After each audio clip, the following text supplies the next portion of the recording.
Hello student, स्वागत है आपका फिर से अपने यूट्यूब चैनल अभिलाषा एजुकेशन 07 पर। तो दोस्तों, पिछली कक्षा में हमने पढ़ा था जैन धर्म। तो आइए उसको क्लियर करते हैं। जैन धर्म के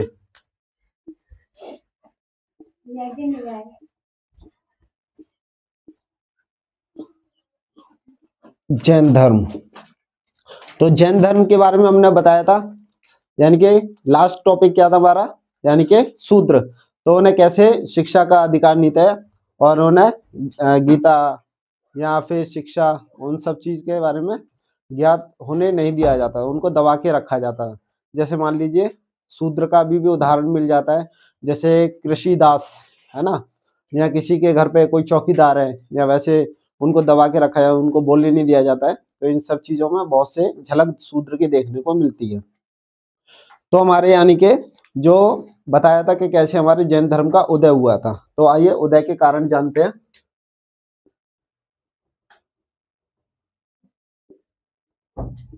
उदय के कारण, तो उदय के कारण तो आपको पता ही है कि क्यों हुआ था। मैंने बताया था आपको पिछली कक्षा में कि जो हमारे चार वर्ण थे, कौन कौन से?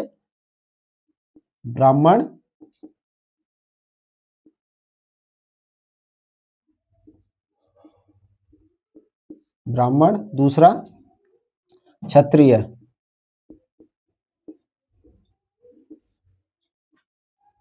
तीसरा वैश्य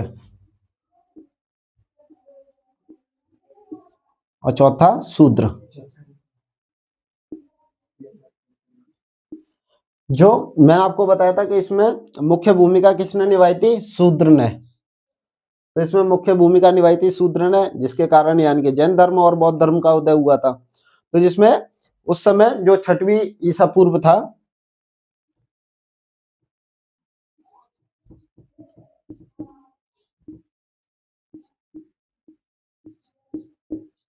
जो 6वीं ईसा पूर्व में यानी कि टोटल कितने धर्मों का उदय हुआ था, यानी कि उस समय ज्ञात होता है कि 62 यानी कि 62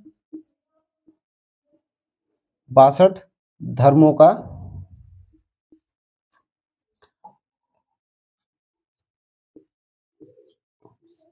उदय हुआ। तो जिसमें से मुख्य सिर्फ 2 माने जाते हैं। तो बाकी उतना यानी कि उच्च स्तर तक नहीं जा पाया, उनका प्रचार प्रसार नहीं हो पाया। सिर्फ इसमें 2 मुख्य गिने जाते हैं, जिसमें क्या है अपना, एक जैन धर्म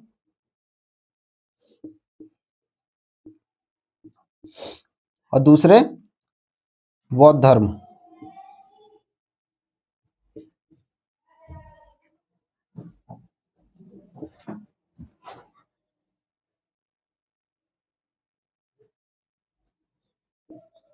बौद्ध धर्म यानी कि ये 2 मुख्य माने जाते हैं। तो जिसमें इनके कौन यानी कि संस्थापक थे? महावीर स्वामी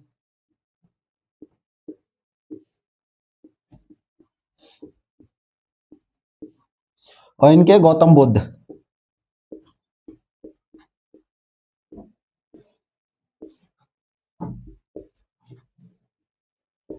गौतम बुद्ध, इन दो यानी कि इन दोनों का महत्व था। तो उस समय जो महत्व था, और इन दोनों के यानी कि वर्णन में जैन धर्म में क्या है और बौद्ध धर्म में ना, जो हमारे क्षत्रिय यानी कि क्षत्रिय को ब्राह्मण से पहले रखा गया है। तो यानी कि उन्होंने ब्राह्मण से ज्यादा महत्व क्षत्रिय को दिया है। किसमें? बौद्ध धर्म में।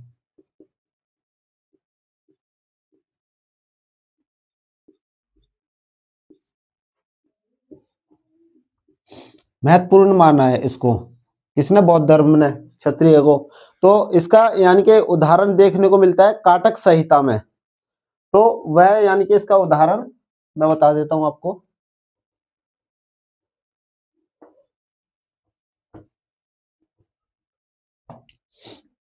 इसका उदाहरण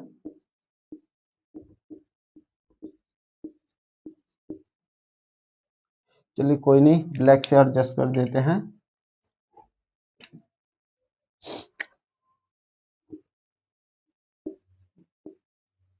काटक संहिता यह एक ग्रंथ तो इसमें इसके बारे में, किसके बारे में, जो हमारे क्षत्रिय हैं यानी कि ब्राह्मण से पहले इनको स्थान दिया गया है, इनको उच्च माना है। तो इसका उदाहरण हमें काटक संहिता में देखने को मिलता है। तो काटक संहिता क्या है, कई यह कृष्ण यानी कि जो कृष्ण यजुर्वेद है,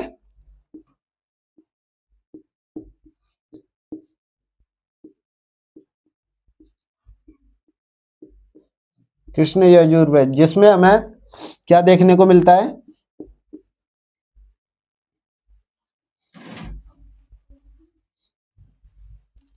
यज्ञ, क्रिया,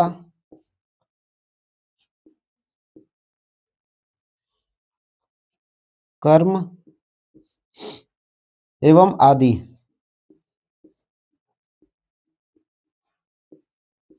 एवं आदि देखने को मिलता है हमें। तो यह है यानी कि इसके मुख्य जो काटक संहिता के इसमें देखने को मिलता है। इसमें जो ब्राह्मण है, इसमें यानी कि जो उनके वर्णन के बारे में बताया गया है कि कैसे कैसे यानी कि ब्राह्मणों का कार्य था। तो उसमें काटक संहिता ये याद रखना, ठीक है। ये यानी कि किसमें उदाहरण मिलता है हमें, क्षत्रिय को ब्राह्मण से ऊपर रखने का, काटक संहिता। तो ये क्वेश्चन आपसे एग्जाम में पूछा जाता है, तो आप इसको याद रखिएगा। और चलिए हम इसके चिन्ह के बारे में जानते हैं।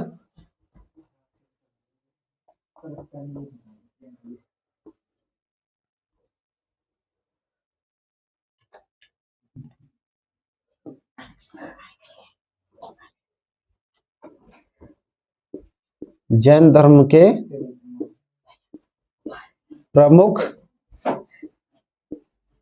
चिन्ह, यानी कि यहाँ हमारे जैन धर्म के प्रमुख क्या है, चिन्ह। तो आइए इनके बारे में हम जानते हैं। तो नंबर 1 क्या है, स्वस्तिक।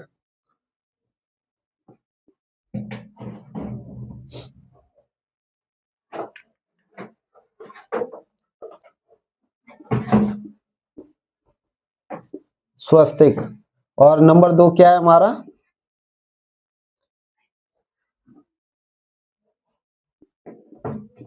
3 बिंदु। तो जो स्वस्तिक है यानी कि हमारे इसमें कई उदाहरण देखने को मिलते हैं, किसमें, जैन धर्म के चिन्ह में, यानी कि जो उनके प्रमुख चिन्ह क्या क्या है। तो उसमें हमारे क्या क्या देखने को मिलता है, जैसे मान लीजिए स्वस्तिक, इधर से नहीं दिख रहा होगा आपको, इधर से मैं बताता हूँ। जैसे मान लीजिए स्वस्तिक हो गया, ठीक है, और 3 बिंदु,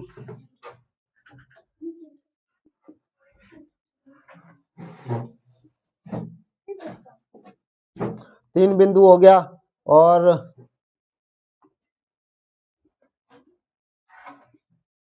अर्धचंद्र हो गया आपका, अर्धचंद्र हो गया, और मुख्य यानी कि चौथा हो गया आपका बिंदु, बिंदु हो गया। और आपके कई यानी के उदाहरण देखने को मिलते हैं, क्या क्या आपका हो गया, पहला हो गया स्वस्तिक, 3 बिंदु, अर्धचंद्र, बिंदु, और आपका हाथ,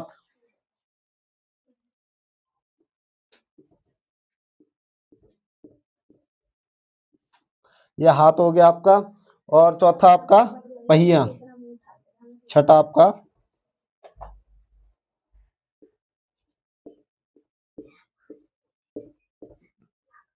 पहिया। तो आइए हम स्वस्तिक एवं 3 बिंदु, अर्धचंद्र, बिंदु, हाथ और पहिया, इसके बारे में हम पढ़ते हैं। तो इसके बारे में हमें 4 यानी कि वेदों यानी कि 4 यानी कि टॉपिक से समझाया गया, जिसमें हमारे काल चक्र को यानी कि जीवन को दर्शाया गया है। इसमें हमारा जीवन शैली, जीवन शैली को दर्शाया गया है। तो हमारे इसमें किसको गया है, जीवन शैली को दर्शाया गया है। तो और इसमें जो 3 है, 3 बिंदु, इसमें क्या है, सही आचरण, सही बोलना, सत्य बोलना, यानी कि इसमें 3 बोला गया है, सही आचरण,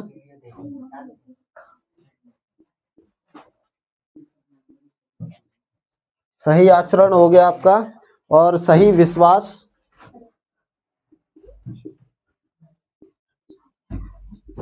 विश्वास और सत्य। इसमें यानी कि तीन वर्णों का, यानी कि जिसमें बोलते हैं यानी कि जैन धर्म के 3 मैजिक वर्ड, तो वो 3 मैजिक वर्ड यही है आपके, सही आचरण, विश्वास, और यानी कि इसमें विश्वास में हम अहिंसा लिख सकते हैं।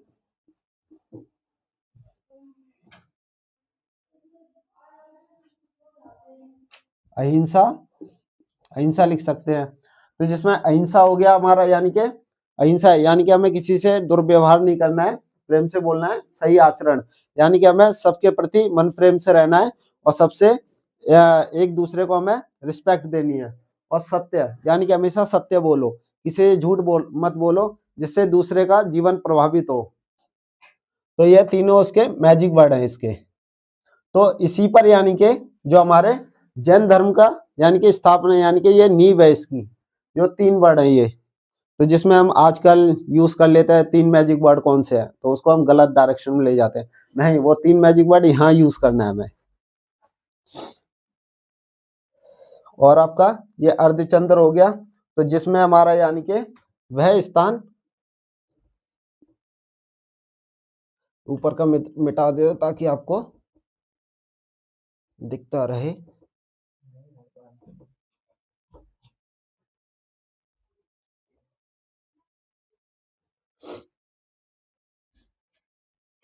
कौन कौन सा हो गया आपका, ये हो गया, और ये आपका वह स्थान जहां पर मुक्त आत्माएं, यानी कि मुक्त आत्माएं या मोक्ष आत्माएं बोल सकते हैं,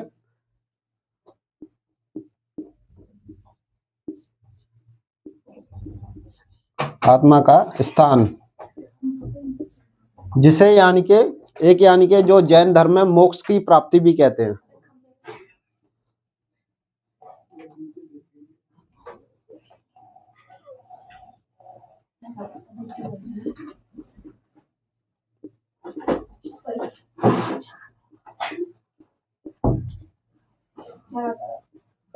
जिसे मोक्ष की प्राप्ति भी कहते हैं। तो यह है इसका क्या है, अर्धचंद्र, यानी कि इसमें वह स्थान यानी कि गिना जाता है जहां पर मुक्त आत्मा है, यानी कि जो जो स्वस्थ यानी कि जो अच्छी आत्मा है वह रहने का स्थान, वहां पर उन्हें मोक्ष की प्राप्ति होती है। यह इनका मुख्य उद्देश्य था, जहां पर इनको मोक्ष की प्राप्ति होती थी। आइए अब हम पढ़ते हैं बिंदु के बारे में।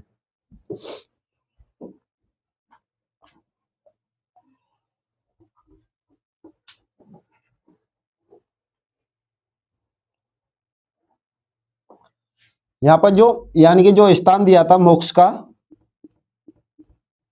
यानी कि जो हमने अर्धचंद्र में बताया था, तो जिसमें मोक्ष का जो स्थान है उसको एक केंद्र बिंदु माना है यहाँ पर।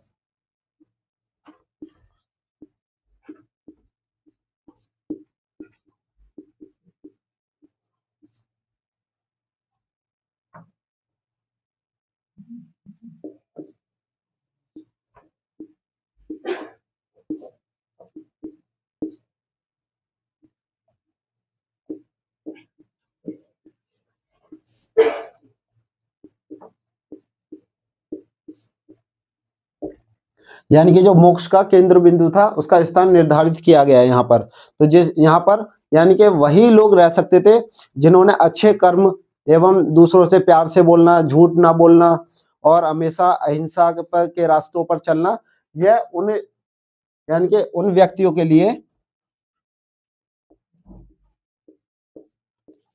उन व्यक्तियों के लिए स्थान था, बाकी दूसरे किसी व्यक्ति के लिए नहीं है। उनकी जैसे बोलते हैं ना स्वर्ग और नर्क, तो ये वही स्वर्ग इनके लिए यही चीज माना जाता था। तो जहां पर जो बुरे व्यक्ति थे उनके लिए कोई स्थान नहीं होता था यहाँ पर।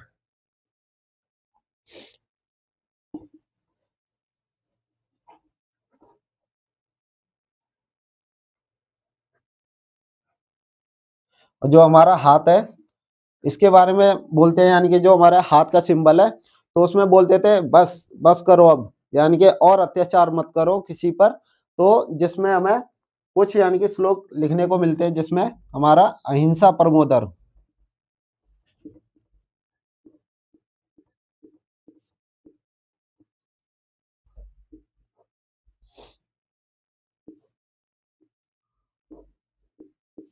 अहिंसा परमो धर्म, यानी कि सभी जीव जंतु और मनुष्य को एक समान मानना, उनसे प्रेम से बोलना और एक दूसरे के प्रति प्रेम दिखाना।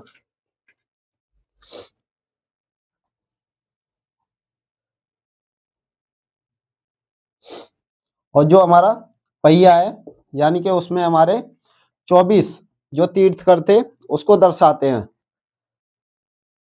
यानी कि हमारे जैन धर्म में अभी तक कितने तीर्थकर हुए थे? 24 टोटल।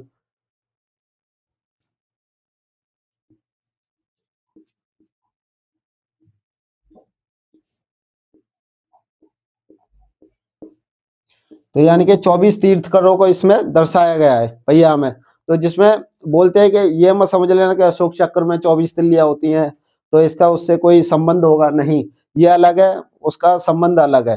तो इसमें 24 ये तीर्थकरों को दर्शाया गया है जिसमें। तो जिसमें महावीर स्वामी जी कितने स्थान पर आते थे? 23वें स्थान पर, वो सॉरी 24वें स्थान पर, 24 और 23वें स्थान पर कौन आते थे? उनके गुरु।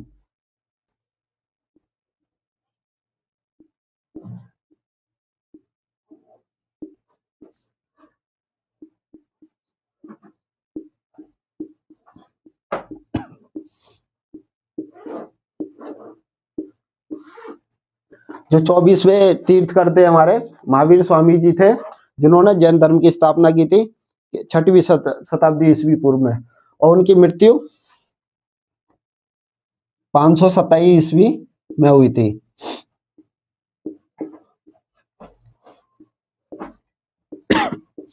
कहां पर? पावापुरी में। तो यानी कि यहाँ पर इनकी पावापुरी में महावीर स्वामी जी की मृत्यु हुई थी।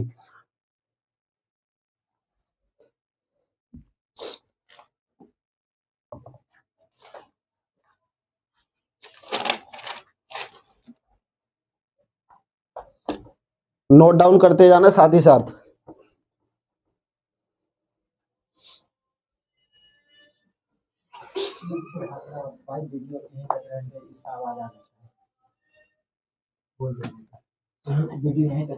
तो आपका क्लास नेक्स्ट क्लास में आपका आगे को पढ़ाएंगे। जब तक आप अपना नोट्स कंप्लीट कर लीजिएगा, मिलते हैं नेक्स्ट क्लास में। तो वीडियो को शेयर, लाइक एंड सब्सक्राइब कीजिएगा। जय हिंद।